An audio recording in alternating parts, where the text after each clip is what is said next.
Alright guys, it's part 2 of my top 30 favorite movies of the last decade, and we're actually going to start this video by correcting an error that I made in the last one, where I didn't change the title to say top 30, it still said top 10, so let's fix that error and jump right into the video.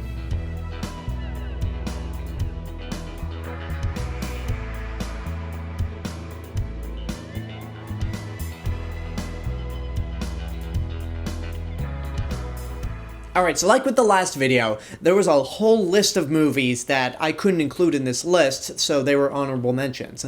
Well, I have a ton more honorable mentions before we actually get into the second half, so without further ado, and again, in no particular order, here are some of the other honorable mentions from last decade. Black Panther, Captain America, The First Avenger, Guardians of the Galaxy Volume 1 and 2, Spider-Man Homecoming, Thor Ragnarok, Looper, The Martian, 10 Cloverfield Lane, Crazy Rich Asians, Argo, Skyfall, Halloween 2018, A Star is Born, Lady Bird, Birdman, Dunkirk, The Irishman, The Wolf of Wall Street, Grand Budapest Hotel, John Wick, Parasite, and these last two are going to be backhanded compliments, but they're in no way meant to be. The first 2 hours of Once Upon a Time in Hollywood and Interstellar. I absolutely love the first 2 hours of Christopher Nolan's Interstellar and Quentin Tarantino's Once Upon a Time in Hollywood, but I just don't like the endings of either movies. But again, the first 2 hours are so good that I feel like they deserve to be on this honorable mentions list. Now let's actually get into the second half of my list, and there are going to be a lot of movies in here that I already talked about in my top 100 favorite movies list, so I might be repeating myself in some aspects. There might not be much of a surprise when it comes to this second half, and also the movies might appear in a different order than they were in my top 100 lists, because, you know, time goes on, movies often switch places. So for those of you who just love to keep tabs on everything that I do in terms of a list and how I rank movies, just a little heads up there. So without further ado, let's jump into number 15.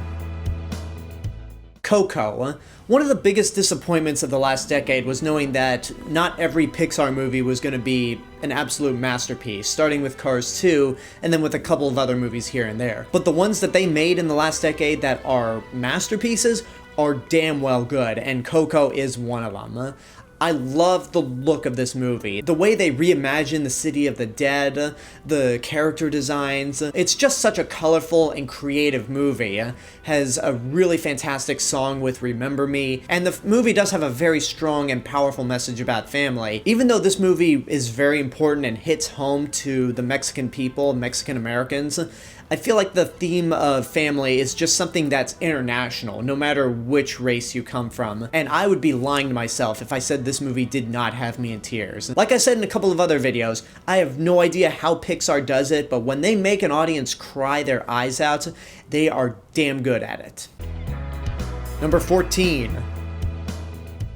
It Follows, my favorite horror movie from the last decade. Sure, it really borrows a lot from the 80s era of horror, specifically with slasher movies, right down to the score by Disaster Piece feeling much like a John Carpenter synthesizer score from the 80s. But you know what? This movie creeped me out, and it's very effective in terms of its atmosphere. The cinematography is just expertly done, and I love how each frame of this movie looks like you could just frame it on a wall because it's that gorgeous. I do like the characters. I think Micah Monroe gives a really good performance, and the concept of the killer itself is pretty interesting and plays into the old cliche of if you have sex, you're gonna die. So why not just make the killer a literal STD, a sexually transmitted demon? I've heard talks that there would be a sequel in the works to It Follows. Please don't. This movie is just so damn good and so perfect on its own that I feel like making a sequel would just kind of ruin things. So let's just keep It Follows right where it is. Number 13. Rango, one of the two best animated movies of the last decade that is not made by either DreamWorks, Pixar, or Disney. This is really a bizarre movie when you say what it is, a lizard western. How in the world do you sell something like that? Well, Gore Verbinski's direction and just the very weird nature of it speaks for itself. The voice cast in this movie is phenomenal. Johnny Depp, Elsa Fisher, Ned Beatty, Bill Nighy. Ray Winstone. The cast here is just absolutely phenomenal. I love each of the character designs in this movie. They're so unique, so inventive. Rango himself is just such an interesting character. The score by Hans Zimmer is just fantastic. And along with Red Dead Redemption and its sequel, no other form of media has managed to capture the style and feel of a spaghetti western than Rango did. And goddamn, this was one of my top 100 favorite movies of all time, and it's sure as hell one of my favorite animated movies of the last decade. Number 12. How to Train Your Dragon. You saw the sequels get into my honorable mentions list, but you just can't top the original. I was really disappointed that I missed this movie in theaters because I had heard that it was a really fun DreamWorks movie, but I didn't expect it to go the places that it went. I've said this a couple of times, but the How to Train Your Dragon series is probably DreamWorks' most mature series out there. It borders on straight up fantasy. I love each of the designs for the dragons. The characters are fun and very likable. It's got a real sense of adventure and doesn't pull any punches. And the moment I knew this movie didn't pull any punches and that it was one of DreamWorks' most mature movies is when we see Hiccup in the last scene of the movie and he's lost his leg. I have never seen any animated movie do that beforehand, especially one from a company as big as DreamWorks Animation, and that's a pretty ballsy move. This whole trilogy itself has just been really great in terms of animation, but again, this first one just is incredible on all accounts. Number 11. The Town. If there was one takeaway from this decade, it's that Ben Affleck ends up being one of the best directors working around. Granted, he was in the DC Extended Universe, but before that, with Argo and this movie, The Town, he proves to be a phenomenal director, and I like The Town a lot more than Argo. It's a standard heist movie set in Boston, which is a city that I love already. It's thrilling, it's intense, all of the actors in this movie give great performances. Ben Affleck, Rebecca Hall, John Hamm, Blake Lively, and especially Jeremy Renner, who got nominated for an Oscar for Best Supporting Actor in this movie. The action scenes are absolutely incredible, especially with a car chase going through the tiny streets of Boston, and a shootout that takes place around one car between John Hamm and Jeremy Renner. You are on the edge of your seat. Any problems that I have with this movie are just so microscopic that I don't even think about them. That doesn't change the fact that The Town is one of my favorite movies of the last decade. Number 10. Inside Out. The last three movies that Pixar made before this one ranged from bad to okay to just good, but Inside Out is true Pixar genius. They take a concept that may have been done in something else, but they really expand on it. And this movie really hit me in a special place because you think back to the time when you're growing up and you just really aren't in control of your emotions. And one of the biggest themes about this movie is how sadness is actually important to your life. Without sadness, some of the more joyful and happy moments don't seem as powerful, and I really like that message. On top of all that, it's just a great, fun, and just downright funny animated movie. The look of the world inside Riley's head is really inventive. I love each of the character designs. It's just so imaginative and wacky, and it's just clever on all accounts. When I did my top 10 list for 2015, I said that The Force Awakens was my favorite movie of that year, but having a lot of time to think about it, Inside Out, I think, retains that title because it's just so good. Number 9. Her. This movie really holds a special place in my heart for a handful of reasons. One, it's such a very inventive and low-key science fiction movie, where the science fiction is more like true science fiction in the sense that this world could technically happen one day. And it's a weird concept where Joaquin Phoenix falls in love with his operating system, but you actually buy the romance. Joaquin Phoenix is great in this movie. Amy Adams, Olivia Wilde, Rooney Mara, Chris Pratt has a very small role where he's good as well. And even though she's not physically in the movie, Scarlett Johansson is fantastic here. It's got a great script and direction by Spike Jonze. And the reason this movie hit a personal spot for me is because it came out at such the right time when I was going through a few ups and downs here and there. It's such an eye-opening movie. It's so brilliant on all accounts, and it was my favorite movie of 2013. And I was really upset that I saw it so late because I adore her. Number 8. Captain America, the Winter Soldier. The first Avengers on my honorable mentions list, but Winter Soldier kicks all kinds of ass. It was the movie that, along with Guardians of the Galaxy, proved that the MCU can evolve beyond Iron Man. The Russo brothers seemed like an odd choice for tackling a Captain America movie, but they managed to make this work on all levels. For one, the action scenes are so well choreographed, so exciting, and it's just so intense. You feel like you're in the middle of the action. Chris Evans gives another great performance as Steve Rogers, aka Captain America. And this is the movie that really showed that Captain America is not just a Boy Scout. He has his own ideals of what America should be, and that's pretty much what he represents as a character. So for him to go up against a more modern day ideal of what America has turned into, against all odds, whether he's alone or not, is very powerful. And along with all the other movies that feature Steve Rogers, it really goes to show that while Peter Parker is a character that I identify with more, Steve Rogers is the character that I aspire to be. Again, great action, a great supporting cast, and it just kicks all kinds of ass. Number 7. Captain America: Civil War.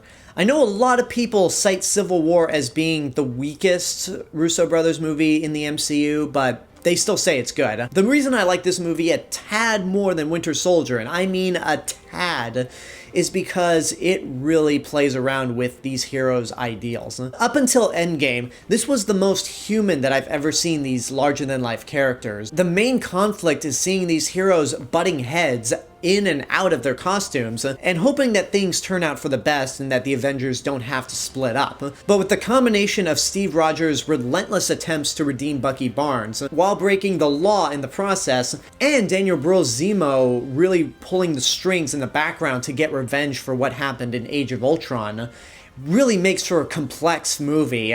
And the ending is something that really hits me hard, because the final battle between Bucky, Steve, and Tony is really emotionally powerful. You can't take anyone's side because both are in the wrong and the right at the same time. And hearing Steve Rogers' speech at the end, where he pretty much admits that what I did was incredibly selfish, I apologize, but if you need me, I'll be there to help out. That really is Captain America. That is a speech that could not be any more Captain America, in my opinion, at least from these movies. Again, I think it's a slightly better movie than Winter Soldier, but man, both of these Captain America sequels definitely are awesome.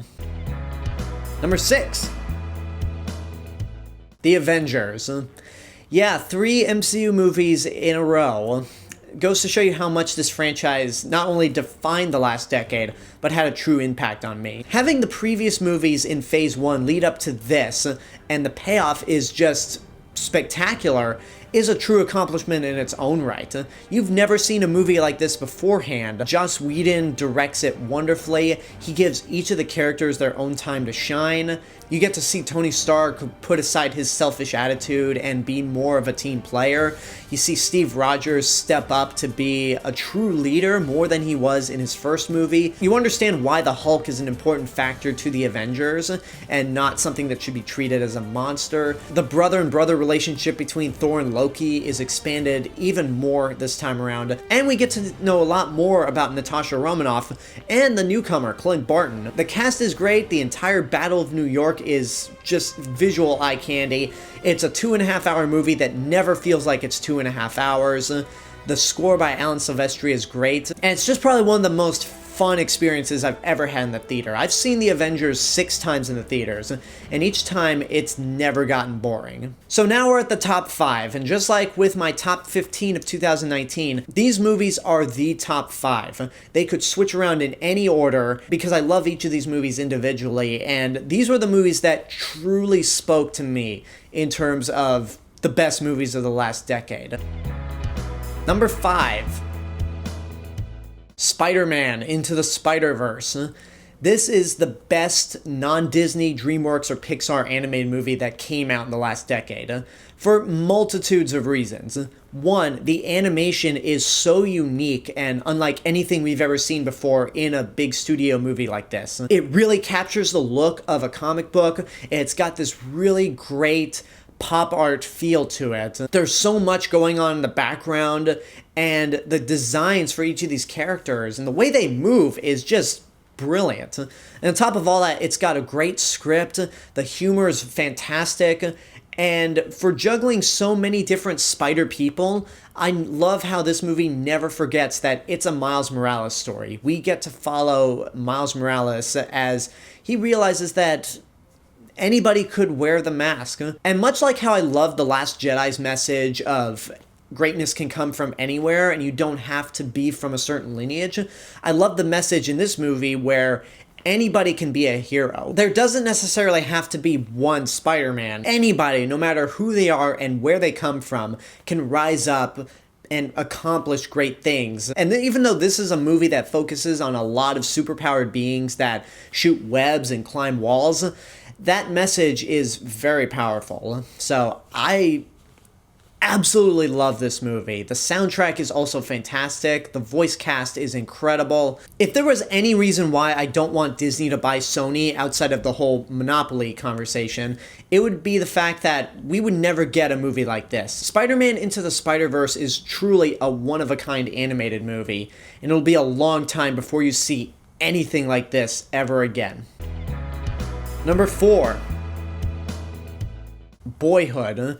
I know this movie has gotten a lot of flack as time went on, but for somebody who grew up in the period of time where this movie takes place, this movie spoke to me in more ways than I could explain. Much like with a lot of other Richard Linklater movies, like Dazed and Confused, the Before trilogy, and Everybody Wants Some, Boyhood is just a slice of life. What really makes this movie stand out that isn't a gimmick at all is that this movie was shot over the course of 12 years. So you've got the same lead actor growing up throughout this entire movie, and you're never taken out of it because they had to switch someone out. No, they kept this same kid for 12 years, as he starts off as a 6-year-old and ends with him going to college. And ironically, this movie came out just as I graduated college. So in a way, it just worked as a really fantastic capper to my childhood, teenage years, and college life as I fully go into the real world as an adult. The only downside with this movie is that you do feel the almost 3 hours, but still, it's such a technical achievement. It's a great story. Everyone in this movie feels very real and gives fantastic performances that I can look past the length. Number 3, Harry Potter and the Deathly Hallows. Now I'm going to cheat with this pick and the next one, because part 1 by itself would never be on my best of the decade list. But because it and part 2 are 2 movies based off one whole book, they complete each other. And the Harry Potter series has always been an important part of my life growing up. And it's also a series that kids today will never be able to experience the same way I did and other kids from my generation. What makes these 2 Deathly Hallow movies so great together is that this is the movie that shows our heroes as they grow into adulthood. We've seen these characters and these actors grow up throughout this entire franchise, and this is the one where they become adults. They are faced with an impossible task up against all odds, but it's their friendship, their love for each other, and their determination that pulls them through. And part 1 is definitely the most quiet of the movies. It's the one where you get the most character development. It's the more slower paced one, but it really gives you the time to breathe before we get into the more action-packed one, and my favorite, Deathly Hallows Part 2. And what works in this movie specifically is the hero-villain dynamic, where Voldemort is truly obsessed with power. He doesn't have any friends to help him. He just has servants and followers, not actual friends, which is what Harry has. And his friends are willing to stand up and help Harry in this fight, no matter how dangerous the situation might be.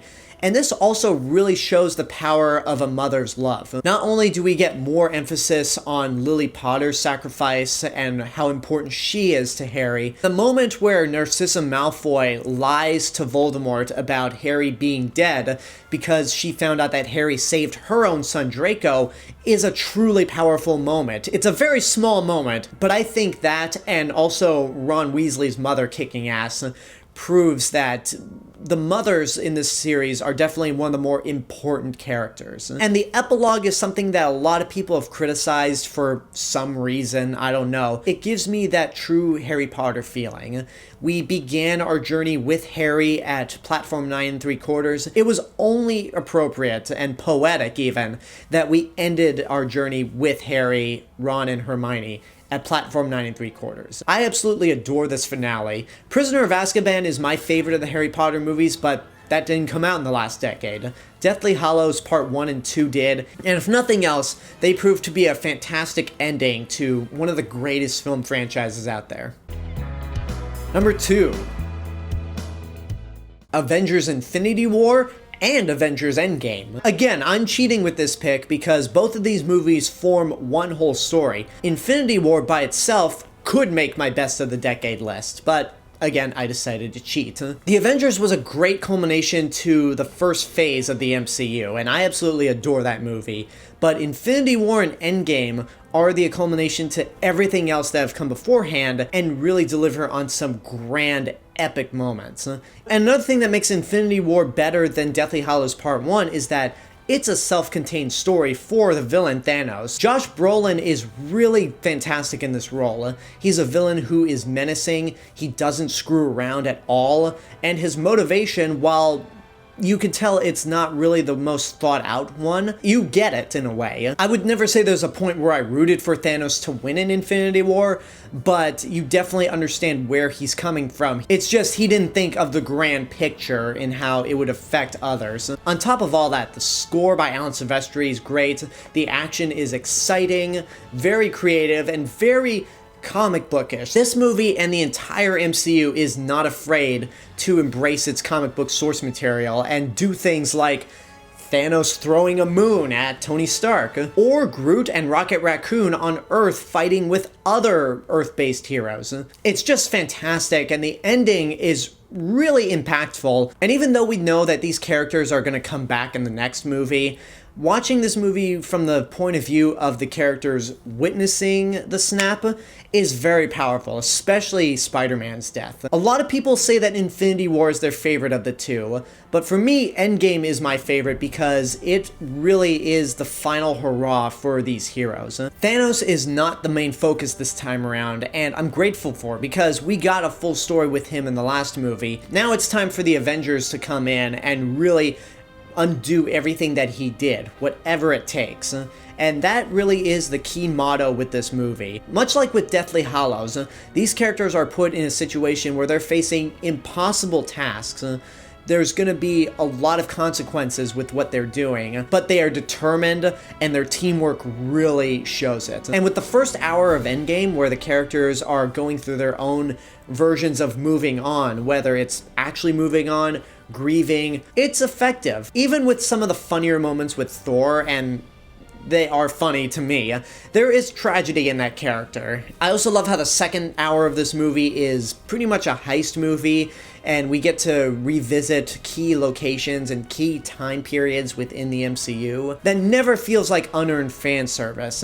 And then the final hour of this movie is just jaw-droppingly amazing. Not only is the big everyone versus Thanos scene spectacular, but it's a great capper to some key characters. Tony Stark's sacrifice in this movie is truly warranted. It's heartbreaking. The funeral scene really gets me every time, and seeing Steve Rogers finally get his happy ending and really complete his whole story starting with the first Avenger is perfect. You can say whatever you want about the Marvel Cinematic Universe not being cinema. Cinema is not a fancy word for trying to differentiate a certain type of movie, because the Marvel Cinematic Universe, and especially with both Infinity War and Endgame, were event films.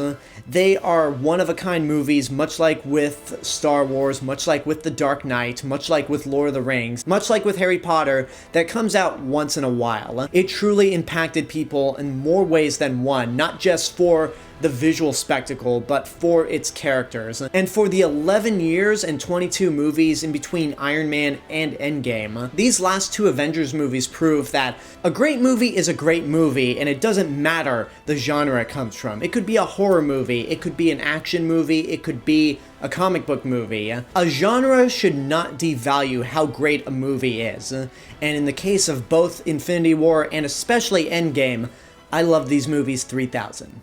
So here we are at number 1.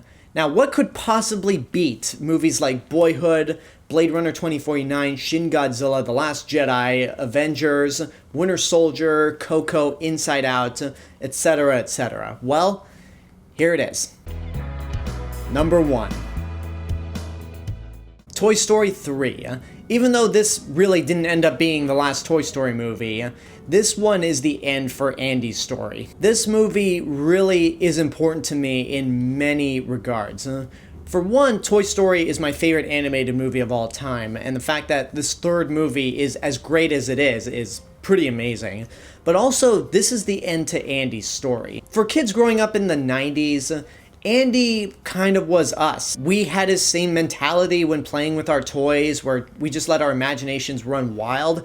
And then you get to that point when we have to go to college, and we kind of have to say goodbye to, well, not necessarily say goodbye to our childhood, but just kind of stay a kid at heart. And don't forget the fond memories that you had as a kid. And the ending for Toy Story 3 really makes me tear up. And putting the Andy stuff aside, the rest of the stuff is just great as well. All the characters are still as great as ever. Woody, Buzz, Jessie, Slinky, Mr. Potato Head, Rex, Ham, the little green aliens, Bullseye. The animation is absolutely stellar. The jokes hit. And I love how this movie is kind of a prison movie, where you see these toys try to break out of daycare, and it's just so well done. For the sake of my top 100 list, I had to rank the Toy Story movies in some kind of order, but really, it's hard to tell which one of them is my favorite. I love Toy Story 4, but this third one definitely felt a little more special to the person playing with toys. So there it is. Toy Story 3 is my absolute favorite movie of the last decade. So there you go. This concludes my list for my top 30 favorite movies of the last decade. But I actually have a couple more videos that I want to do that are based around the movies from the last decade. I know everyone else in the YouTube movie community is done with the last decade, but I want to make 3 other videos where I talk about the movies that I think are the most overrated, the movies that I think are the most underrated, and the movies that are my personal guilty pleasures. But now I want to know what you guys think about this list. Are there any movies on here you agree with? Are there any that you disagree with? What are your picks of your favorite movies from the last decade? Whatever the case may be, let me know in the comments below. And until next time, I hope you enjoyed this video. Don't forget to subscribe to the channel, give this video a like, leave a comment, support my Patreon page, follow me on social media, and until then, this is the real Mr. Robinson telling you there's only one.